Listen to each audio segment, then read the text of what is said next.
இந்த உலகத்தில் இருக்க ரொம்பவே மர்மமான இடங்கள்ல ஒன்று தான் ஏரியா 51. இந்நாள் வரைக்கும் ஏரியா 51ல் என்ன நடக்குதுன்னு யாருக்குமே தெரியாது. சிலரை பொறுத்த வரைக்கும் இந்த இடம் வெறும் மிலிட்ரி பேஸ் தான். ஆனால் இன்னும் சிலர் இது ஏலியன்ஸை வச்சு ஆராய்ச்சி பண்ணுற ஒரு இடமா தான் பார்க்குறாங்க.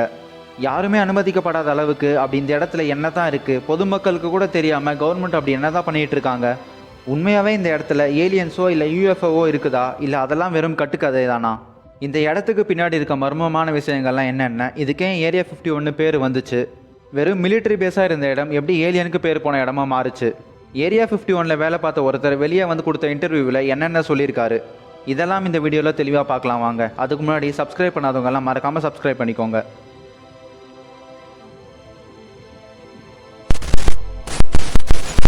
இந்த இடம் நெவாடா மாநிலத்தில் லாஸ் வேகாஸ்லேருந்து 150 கிலோமீட்டர் தொலைவில் ஒரு வறண்டு போன இடத்துல தான் இந்த இடம் அமைஞ்சிருக்கு. இங்கே பல நூறு வருஷமாக வறண்டு போயிருக்க க்ரூம் லேக்னு சொல்லப்படுற ஒரு ஏரியும் இருக்குது. இந்த இடம் ஏரியா 51 மாறுறதுக்கு முன்னாடி யார் கட்டினது, எதுக்காக பயன்படுத்தினாங்கன்னு முதல்ல தெரிஞ்சுப்போம். முதல்ல 1864 க்ரூம் லேக்கோட கரைகளை சுற்றி வெள்ளி மற்றும் ஈயம் கண்டுபிடிக்கப்பட்டிருக்கு. அதுக்கப்புறமா தான் பேட்ரிக்னு ஒருத்தர் அங்கே ஒரு வீடை கட்டி 1889 க்ரூம் மைன்னு சொல்லப்படுற ஒரு சுரங்கத்தை தொடங்குறாரு. அதுக்கப்புறம் 1941 தான் இந்த இடத்த அமெரிக்க அரசாங்கம் எடுத்துக்கிட்டு போர் விமான பயிற்சி தளமாக பயன்படுத்திட்டு வந்தாங்க. அமெரிக்க அரசாங்கம் இந்த இடத்த கைப்பற்ற உடனே இந்த இடத்துக்கு ஏரியா 51 பேர் வைக்கல, முதல்ல நெவாடா டெஸ்ட் அண்ட் ட்ரைனிங் ரேஞ்சுன்னு பேர் வச்சாங்க. அது மட்டும் இல்லாமல் க்ரூம் லேக்கோட கரையில் இருந்ததுனால க்ரூம் லேக் பேஸ்னு இன்னொரு பேரும் இருந்துச்சு. அப்போ எப்போ தான் இந்த இடத்துக்கு ஏரியா 51 பேர் வந்துச்சுன்னா, 2ஆம் உலக போர் காலகட்டத்தில் அமெரிக்காவும் ரஷ்யாவும் மாற்றி உலக பார்த்துட்டு இருந்தாங்க. அவங்க என்ன பண்ணுறாங்க, என்ன ஆயுதம் பயன்படுத்துகிறாங்க, புதுசாக ஏதாச்சும் தயாரிக்கிறாங்களான்னு ரெண்டு நாடுகளும் மாற்றி கண்காணிச்சுட்டு இருந்தாங்க. இந்த மாதிரி உளவு பார்த்துட்டு இருக்கப்போ அமெரிக்கானால பெருசாக எந்த ஒரு செய்தியும் சேகரிக்க முடியல. அப்போ தான் அமெரிக்காவுக்கு ஒரு ஐடியா வருது, விமானம் மூலமாக உளவு பார்த்தா எப்படி இருக்குன்னு யோசிக்கிறாங்க. அதுவும் சாதாரண விமானமாக இல்லாமல் அதிநவீன விமானம் ஒன்றை தயாரித்து ரஷ்யாவோட ரேடாரில் சிக்காத அளவுக்கு உயரத்தில் பறந்து உளவு பார்க்குற விமானம் ஒன்றை தயாரிக்கணும்னு முடிவு பண்ணுறாங்க. இதை ஒரு சீக்ரெட் ப்ராஜெக்டாக பண்ணணும்னு அன்றைய யூஎஸ் பிரசிடென்ட்டான ஐசனோவர்கிட்ட அப்ரூவலும் வாங்கிட்டாங்க. அந்த ஒரு சீக்ரெட் ப்ராஜெக்டோட பேர் தான் U2 ப்ராஜெக்ட் ஆக்வாடோன். இந்த ப்ராஜெக்டோட முக்கியமான நோக்கமே மற்ற விமானம் பொதுவாகவே 30,000லேருந்து 40,000 அடி உயரத்தில் தான் பறக்கும். ஆனால் இப்போ உருவாக்க போகிற ஃப்ளைட் அதை விட 2 மடங்கு, அதாவது 70,000 அடி உயரத்தில் பறக்கணுங்கிறது தான். அப்போ தான் எந்த ஒரு ரேடார்லையும் கண்டுபிடிக்க முடியாது, கீழேருந்து பார்த்தாலும் எதுவும் தெரியாது, மற்ற நாடுகளோட எல்லைக்குள்ளே சுலபமாக நுழைஞ்சு உளவு பார்க்க முடியும்னு. ஏற்கனவே ரஷ்யா அமெரிக்காவை உளவு பார்த்துட்டு இருக்காங்க. இப்போது இப்படி ஒரு விமானத்தை தயாரித்து சோதித்து பார்த்தா அது கண்டிப்பாக ரஷ்யாவுக்கு தெரிஞ்சிடும். அதனால் மக்கள் நடமாட்டமே இல்லாமல் இருக்கணும், மறைவாகவும் இருக்கணும், யாராலையும் அவ்வளோ சுலபமாக வரக்கூடிய இடமா இருக்கக்கூடாது. இப்படி ஒரு இடத்த தேடிட்டு இருக்கப்போ தான் இதுக்கு சரியான இடம் க்ரூம் லேக் பேஸ் தான் முடிவு பண்ணுறாங்க. இப்படி தான் 1955 ஏரியா 51 உருவாச்சு. அதெல்லாம் இருக்கட்டும், வெறும் மிலிட்ரி பேஸாக இருந்து ஒரு சீக்ரெட் ப்ராஜெக்ட் நடக்கிற இடம் எப்படி ஏலியனுக்கு பேர் போன இடமா மாறுச்சுன்னா, இதை பற்றி தெரிஞ்சுக்கணும்னா முதல்ல நம்ம 1947க்கு போகணும். 1947 நியூ மெக்சிகோக்கு பக்கத்தில் இருக்க ஒரு கிராமத்தில் இருக்க ஒரு விவசாயியோட நிலத்தில் ஒரு மர்மமான பொருள் வந்து விழுது. அது என்னதுன்னு பார்க்க அக்கம் பக்கத்தில் இருந்த கிராமத்து மக்கள் எல்லாரும் ஒன்று கூட்டிட்டாங்க. இந்த ஒரு பொருள் பார்க்க நம்ம பூமியில் உருவாக்கப்பட்டது மாதிரி இல்லை, இது கண்டிப்பாக வேற்று கிரகத்துலேருந்து தான் வந்திருக்கணும்னு நினச்சி கவர்மெண்ட்டுக்கு தகவல் கொடுத்துட்டாங்க. உடனே ஆர்மி ஃபோர்ஸ் வந்து இதை எடுத்துகிட்டு போயிட்டாங்க. அவங்க என்ன நினச்சி எடுத்துகிட்டு போனாங்கன்னா, நம்மளை உளவு பார்க்க ரஷ்யா ஏதோ ஒரு கருவி அனுப்பிச்சிருக்காங்க, இதை வச்சு ஆராய்ச்சி பண்ணணும் அப்படிங்கிற எண்ணத்தில் தான் இதை எடுத்துகிட்டு போனாங்க. அதுக்கப்புறம் தான் இது வெறும் வெதர் பலூன் தான் அப்படின்னு சொல்லி அரசாங்கம் அறிவிக்கிறாங்க. ஆனால் விழுந்தது ஒரு ஏலியன் ஸ்பேஸ்ஷிப் தான் பொதுமக்கள் கிட்ட செய்தி பரவிடுச்சு. அதனால் கவர்மெண்ட் இதை வெதர் பலூன்னு சொன்னதை யாரும் நம்ப தயாராகவே இல்லை. 1947 கிடைச்ச இந்த பொருளை பற்றி ஆராய்ச்சி பண்ணுறதுக்காக தான் 1955 ஏரியா 51 ஒன்று உருவாக்கப்பட்டுச்சு அப்படின்னு பொதுமக்கள் எல்லாரும் நினச்சிட்டாங்க. இந்த ஏரியா 51 பற்றின செய்தி மக்கள் மத்தியில் பரபரப்பாக பேசப்பட்டிருந்த அந்த நேரத்தில் தான் நள்ளிரவில் ஏரியா 51க்கு மேலே டெய்லி ஏதோ ஒன்று பறக்குது. அவ்வளோ உயரத்தில் பறக்கிற எந்த ஒரு விமானத்தையும் மக்கள் இது வரைக்கும் பார்த்ததே இல்லைங்கிறதுனால இவங்க கண்டிப்பாக ஏதோ ஒரு ஏலியன் ஸ்பேஸ்ஷிப்பை பற்றி தான் ஆராய்ச்சி பண்ணுறாங்கன்னு மக்கள் முடிவே பண்ணிட்டாங்க. நாங்கள் தயாரித்த அதிநவீன விமானம் தான் அவ்வளோ உயரத்தில் பறக்க விட்டு சோதனை செஞ்சிட்ருக்கோம்னு வெளிப்படையாக சொல்ல முடியாத ஒரு சூழ்நிலையில் மாட்டிக்கிட்டாங்க அமெரிக்கா கவர்மெண்ட். அமெரிக்கா ஃபுல்லாக பரபரப்பாக பேசப்பட்ட இந்த ஒரு விமானத்தை பற்றி எந்த ஒரு முறையான தகவலும் அரசாங்கத்தால் தெரிவிக்க முடியாததுனால இது ஒரு வெதர் பலூன் தான் அப்படின்னு சொல்லிட்டாங்க. என்ன இவங்க எது கேட்டாலும் வெதர் பலூன்னே சொல்லிகிட்டே இருக்காங்களே அப்படின்னு பொதுமக்கள் மத்தியில் ஏலியன் மீதான நம்பிக்கையும் பயம் கலந்த ஆர்வமும் அதிகமாயிட்டே இருந்துச்சு. கடைசி வரைக்கும் எவ்வளோ கேள்வி கேட்டாலும் அரசாங்கம் கிட்ட இருந்து பொதுமக்களுக்கு முறையான பதில் கிடைக்கவே இல்லை. ஏரியா 51 எவ்வளோ பாதுகாப்பான ஒரு பகுதின்னு தெரியாமையே ஒரு சிலர் அப்பப்போ நான் நேரிலே போய் பார்த்துக்கிறேன்னு போயிருக்காங்க. அங்கே போனதுக்கப்புறம் தான் தெரிஞ்சது மிலிட்ரி பேஸ்க்கு 5 கிலோமீட்டருக்கு முன்னாடியே சுற்றி பாதுகாப்பு வெளி அமைச்சு ஏகப்பட்ட காவலாளிகளை நிறுத்தி வச்சுருக்காங்கன்னு. ஏரியா 51க்குள்ளே போகிறதுக்கு பொதுமக்கள் யாருக்குமே அனுமதி கிடையாது.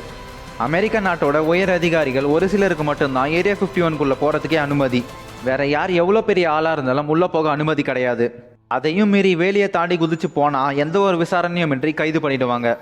அந்த இடம் முழுக்க மோஷன் டிடெக்டிங் சென்சார்ஸ் பொருத்தப்பட்டிருக்கு.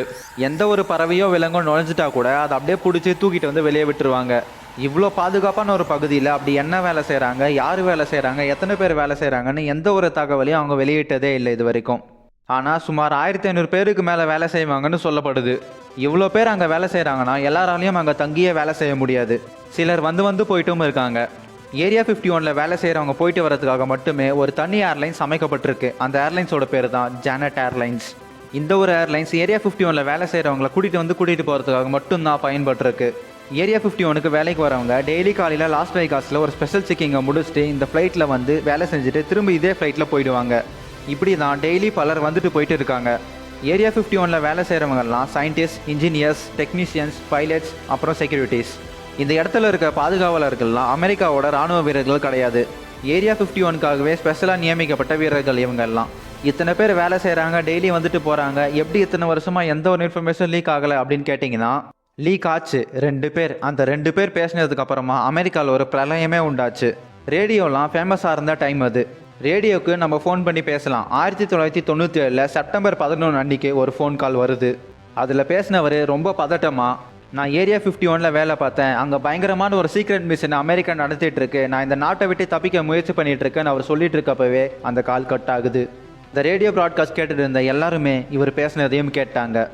ஏன் அந்த கால் கட் ஆச்சு, அதுக்கப்புறம் அவர் ஏதாச்சும் சொன்னாரா இல்லையான்னு இப்படி யாருக்குமே எதுவுமே தெரியாது. கடைசியில் இது ஒரு ப்ராங்க் கால் அப்படின்னு சொல்லிட்டாங்க. இப்போ ரெண்டாவதாக பார்க்க போகிற இந்த நபர் தான் உலகம் முழுக்க ஏரியா 51 கொண்டு போய் சேர்த்தவர். 1989 ஒரு அமெரிக்க டிவி சேனலில் இவர் கொடுத்த இன்டர்வியூ தான் உலகம் முழுக்க ஏரியா 51 பற்றி பேச வச்சுது. அவர் பேர் தான் பாப் லசார். இவர் 1980களில் ஏரியா 51ல் S4ங்கிற செக்டாரில் வேலை பார்த்துருந்ததா சொல்கிறாரு. இவர் அங்கே என்ன வேலை செஞ்சுருந்தாருன்னா ரிவர்ஸ் இன்ஜினியரிங், அதாவது ஏலியன் ஸ்பேஸ்ஷிப்பை ரிவர்ஸ் இன்ஜினியரிங் பண்ணி அது எதால் உருவாக்கப்பட்டிருக்கு, எப்படி வேலை செய்யுதுங்கிற ரிசர்ச் பண்ணியிருந்ததா சொல்கிறாரு. ஏரியா 51ல் நம்மளால் நினச்சி கூட பார்க்க முடியாத அளவுக்கு டெக்னாலஜி நிறைஞ்ச ஸ்பேஸ்ஷிப்லாம் இருக்கிறதாகவும், மக்களுக்கே தெரியாத, மக்களோட பயன்பாட்டுக்கே வராத பல விஷயங்களை கண்டுபிடிச்சி மறைச்சி வச்சிருக்கிறதாகவும் சொல்லியிருக்காரு. ஏரியா 51 மேலோட்டமாக பார்க்க ஒரு மிலிட்ரி பேஸ் மாதிரி தான் இருக்கும். ஆனால் உள்ளுக்குள்ளே ஏகப்பட்ட ஃப்ளோர் இருக்குன்னும், ஒரு ஃப்ளோர்லேயும் ஒரு ஏலியன் டெக்னாலஜி பற்றின ஆராய்ச்சி நடக்குதுன்னு சொல்லியிருக்காரு. இதெல்லாம் நான் நேரில் பார்த்ததுனால தான் சொல்கிறேன் அப்படின்னு சொல்லிட்டு இதெல்லாம் தான் நாங்கள் வேலை பார்த்ததுக்கான ஆதாரம்னு சில டாக்குமெண்ட்ஸை சப்மிட் பண்ணுறாரு. இன்டர்வியூ எடுக்கிறவர் பாப் லசாரை பார்த்து அப்புறம் எப்படி நீங்கள் அந்த வேலையை விட்டு வந்தீங்கன்னு கேட்டதுக்கு அதுக்கு பாப் லசார் சொன்ன பதில், ஏரியா 51ல் நடக்கிற விஷயங்களை பார்த்த எக்ஸைட்மெண்ட்டில் நான் இதெல்லாம் போய் என் ஃப்ரெண்ட்ஸ்கிட்ட சொல்லிட்டேன். அது மட்டும் இல்லாமல் அவங்கள நேரில் வேலை கூட்டிகிட்டு போயிட்டேன். இப்படி அங்கே நடக்கிற சீக்ரெட்ஸை மக்கள்கிட்ட சொல்லிடுறேன்னு என்னை உடனே வேலையை விட்டு தூக்கிட்டாங்கன்னு சொல்லியிருக்காரு.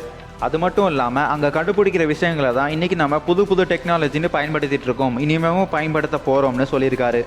பாப் லசார் கடைசியாக சொன்ன விஷயம் என்னென்னா, நாங்கள் ஒரு உயிரினத்தை பார்த்தேன், அது பார்க்க உடம்பு சின்னதாகவும் தலை பெருசாகவும் கண்கள் வித்தியாசமாகவும் இருந்துச்சு, அது கண்டிப்பாக ஏலியன் தான், அவங்க அதை வச்சு ஏதோ ரிசர்ச் பண்ணிகிட்டு இருக்காங்கன்னு சொல்லியிருக்காரு. இப்படி இவர் கொடுத்த இன்டர்வியூ ரிலீஸ் ஆகி கொஞ்ச நாள்லேயே உலகம் முழுக்க தீயாக பரவுச்சு. சிலர் என்ன சொன்னாங்கன்னா, சேனலுக்காரங்க தான் டிஆர்பிக்காக ஒரு ஸ்டோரி ரெடி பண்ணி அதுக்கு ஒரு ஆளை செட் பண்ணி இப்படி பேச வச்சுருக்காங்கன்னு சொன்னாங்க. இன்னும் சிலர் இதை இவர் ஃபேமஸ் ஆகணும், பப்ளிசிட்டிக்காக வாய்க்கு வந்ததெல்லாம் கதையை அடிச்சு விட்டுன்னு இருக்காரு அப்படின்னு சொன்னாங்க. ஆனால் பெரும்பாலான மக்கள் இவர் சொன்னதை அப்படியே நம்பினாங்க. இப்படி நம்பி இதை பற்றி இன்னும் தீவிரமாக பேசி தான் கடைசியில் 2019 ஏரியா 51 வாசலில் போராட்டம் பண்ணுறதுக்காக 2000 மக்கள் போனாங்க. அவங்களையும் அடித்து துரத்திட்டாங்க. பாதுகாப்பு வேலியை தாண்ட முயற்சி பண்ண 2 பேரையும் கைது பண்ணிட்டாங்க. இப்படி என்ன பண்ணாலும், எவ்வளோ கேள்வி கேட்டாலும் ஏரியா 51ல் என்ன நடக்குதுங்கிறதுக்கான பதில் மட்டும் இன்னி வரைக்கும் கிடைக்கல. அப்படி அங்கே எதுவுமே இல்லைன்னா அந்த ஒரு இடத்துக்கு மட்டும் எதுக்கு எவ்வளோ பாதுகாப்பு? ஒருவேளை உண்மையாகவே ஏலியன்ஸ் பூமிக்கு வந்துட்டாங்களோ? அதுவும் படத்தில் காட்டுற மாதிரி எப்படி கரெக்டாக அமெரிக்காவுக்கு போனாங்க? இல்லை அமெரிக்காவுக்கு போனதுனால தான் படத்தில் அப்படி காட்டுறாங்களோ? இப்படி ஏகப்பட்ட கேள்விகள் இருக்குது. கடைசி வரைக்கும் பதில் தெரியாமல் போயிடுமோ ஏரியா 51ல் என்ன நடக்குதுன்னு. அவ்வளோதான், இந்த வீடியோ இதோட முடியுது. இந்த வீடியோ பிடிச்சிருந்தால் லைக் பண்ணிவிட்டு அப்படியே மறக்காமல் சப்ஸ்கிரைபும் பண்ணிவிடுங்க.